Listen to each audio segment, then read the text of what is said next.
आज के इस वीडियो में हम बात करने वाले हैं कि क्यों भारत की ब्रह्मोस मिसाइल अकेले वॉर को नहीं जीत सकती है, लेकिन आर्टिलरी जीत सकती है। हम ऐसा क्यों बोल रहे हैं, इसको समझने के लिए आपको ये वीडियो लास्ट तक देखना पड़ेगा। और उससे पहले रिक्वेस्ट है कि आप हमारे चैनल को सब्सक्राइब कीजिए और हमारे वीडियो को लाइक और शेयर करना मत भूलिएगा। आइए इस मुद्दे को समझने के लिए हम ब्रह्मोस और आर्टिलरी गन सिस्टम्स का एक कंपैरिजन कर लेते हैं। आप ये कह सकते हैं कि हम एप्पल से ऑरेंज का कंपैरिजन कर रहे हैं, लेकिन इस कंपैरिजन के करने पर ही हमें पता चलेगा कि क्यों आर्टिलरी गन सिस्टम बहुत ही ज़्यादा इंपॉर्टेंट होते हैं। तो देखिए, जो ब्रह्मोस मिसाइल है वो सुपरसोनिक क्रूज मिसाइल्स होती है, और जो आर्टिलरी गन सिस्टम्स होते हैं ये टोड सेल्फ प्रोपेल्ड, ये एक तरीके से सबसोनिक स्पीड की सिस्टम होता है ना। जो ब्रह्मोस मिसाइल है उसका मेन टारगेट होता है प्रिसीजन स्ट्राइक करना हाई वैल्यू टारगेट्स के ऊपर, और जो आर्टिलरी गन है उनका सस्टेन्ड फायर सपोर्ट के लिए या फिर एरिया डिनाइल के लिए इनका यूज किया जाता है। अगर हम रेंज की बात करते हैं तो ब्रह्मोस मिसाइल की रेंज 290 से लेकर 500 किलोमीटर तक है, और वहीं पर अगर हम आर्टिलरी गन सिस्टम्स की बात करते हैं तो 35 से लेकर 48 किलोमीटर तक की है। अब यहाँ पर हमें जो है ये लगेगा कि आर्टिलरी गन जो है उसकी रेंज तो काफ़ी कम है, इसलिए वो मिसाइलों के आगे कहीं पर नहीं ठहरती है। और यहीं पर जो है सबसे बड़ा डिफरेंस है, क्योंकि अगर आपकी वॉर जीतना है तो दुश्मन की आर्मी को मारना पड़ेगा, उनको वॉर हराना पड़ेगा, उनके जो टैंक्स, उसके जो एयर डिफेंस सिस्टम्स, उनके जो और जो दूसरे एम्यूनिशंस है उन सबको आपको डिस्ट्रॉय करना पड़ेगा। और जो आर्मी होती है दुश्मन की और आपकी आर्मी आमने सामने खड़ी होती है, और ये जो 50 किलोमीटर की जो रेंज होती है बॉर्डर से, यही सबसे इम्पोर्टेंट होती है। और यहाँ पर जो है आप बहुत सारी आर्टिलरी गन सिस्टम्स का यूज करके और एक साथ बहुत सारे सेल्स को जो है दुश्मन के ऊपर फेंक कर आप उनको डिस्ट्रॉय कर सकते हैं। अगर हम एक्यूरेसी की बात करते हैं तो आज मिसाइलें काफ़ी एक्यूरेट होती है। आजकल ये वेरी हाई स्पीड और जीपीएस और आईएनएस गाइडेड होती है। ये पिन पॉइंट एक्यूरेसी के तहत दुश्मन के जो टारगेट है उसको डिस्ट्रॉय कर सकती है। और आर्टिलरी जो गन सिस्टम्स है ये भी आजकल काफ़ी ज़्यादा गाइडेड वेपन सिस्टम्स हो चुके हैं। अगर हम पेलोड की बात करते हैं तो एक ब्रह्मोस मिसाइल 200 से लेकर 300 किलो का वारहेड लेकर जा सकती है।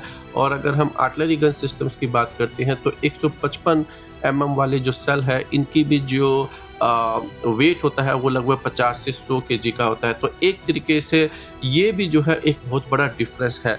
अब एक मिसाइल अगर हम यूज करते हैं ब्रह्मोस की तो उसकी कॉस्ट लगभग 4 से 5 मिलियन पर मिसाइल होती है, और एक बार अगर हम इसको यूज करते हैं तो इसको दोबारा यूज नहीं कर सकते हैं, और दुश्मन के ऊपर 200 केजी का टेक्निकली आप समझ सकते हैं कि वॉरहेड हम छोड़ सकते हैं।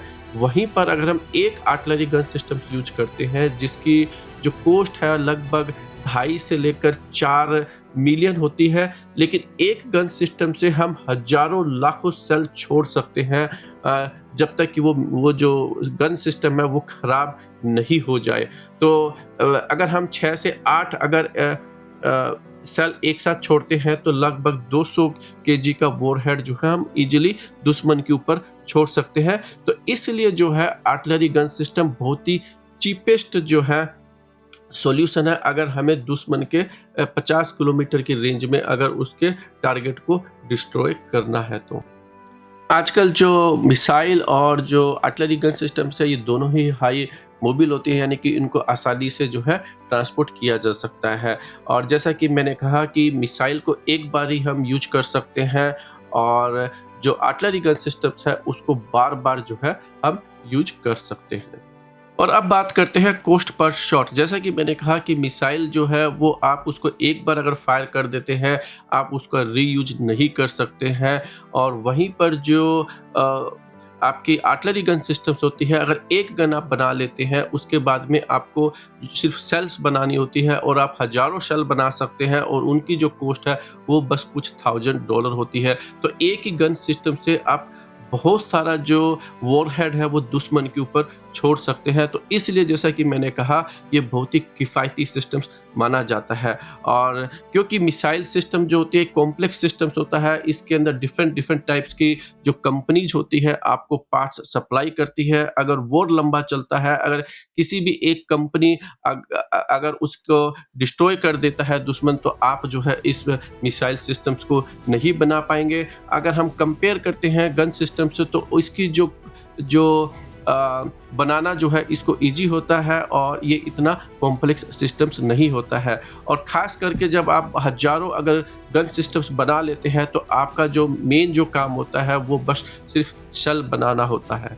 और जैसा कि मैंने कहा कि जो मिसाइल क्योंकि एक्सपेंसिव होती है, इसलिए एक्सपेंसिव टारगेट जैसे कि शिप्स, बंकर्स, इन सब को डिस्ट्रॉय करने के लिए जो है मिसाइलों का यूज़ किया जाता है। और वहीं पर ट्रूप्स को और उनके जो फोर्टिफिकेशंस है, आर्मर्ड जो व्हीकल्स हैं, उनको डिस्ट्रॉय करने के लिए टेक्निकली आप आर्टलरी गन सिस्टम्स का यूज करते हैं। और आजकल जो दोनों सिस्टम्स हैं वो इजीली ट्रांसपोर्टेशन किए जा सकते हैं, बहुत ज़्यादा मोबिल होते हैं।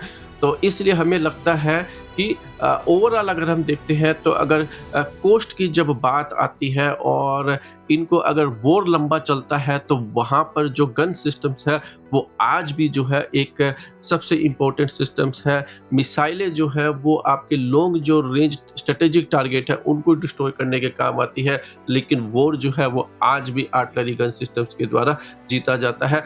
भारत जो है इसके अंदर सुपर पावर बन सकता है कैसे, आइए इसको समझने की कोशिश करते हैं। भारत बहुत अलग-अलग आर्टिलरी सिस्टम्स के ऊपर काम कर रहा है, लेकिन 2 सबसे इम्पोर्टेंट है। एक है धनुष, जो कि बोफोर्स जब सिस्टम्स हमने परचेज़ किया था, हमने टेक्नोलॉजी ट्रांसफ़र ली थी और उसी के ब्लूप्रिंट के ऊपर धनुष सिस्टम बेस्ड है। दूसरा, हमने एक नया एक ATAGS सिस्टम बनाया है और जिसका जो प्रोडक्शन है वो भारत फोर्ज और टाटा एडवांस सिस्टम्स कर रहे हैं।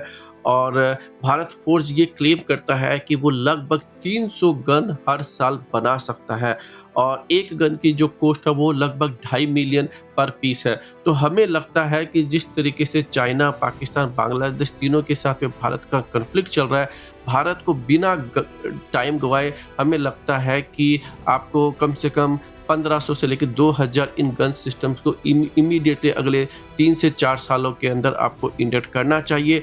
ये बहुत ही किफ़ायती सिस्टम्स है। आप जो है एक्सपेंसिव राफाल या फिर जो दूसरे सिस्टम्स परचेज नहीं कर पा रहे हैं, लेकिन इस सिस्टम को परचेज करने में आपको टाइम नहीं लगाना चाहिए, क्योंकि ये भारत के अंदर ही बन रहा है, टेक्नोलॉजी अवेलेबल है। ये दोनों सिस्टम जो फील्ड ट्रायल्स है उसमें पास हो चुके हैं, इसलिए भारत को बड़ी संख्या के अंदर ज़्यादा से ज़्यादा इनको इंक्लूड करना चाहिए। आज के इस वीडियो में दोस्तों इतना ही। आप बताइए आपको ये वीडियो कैसा लगा। हमारे चैनल को सब्सक्राइब कीजिए, अपनी ओपिनियन कमेंट सेक्शन में लगाना मत भूलिएगा।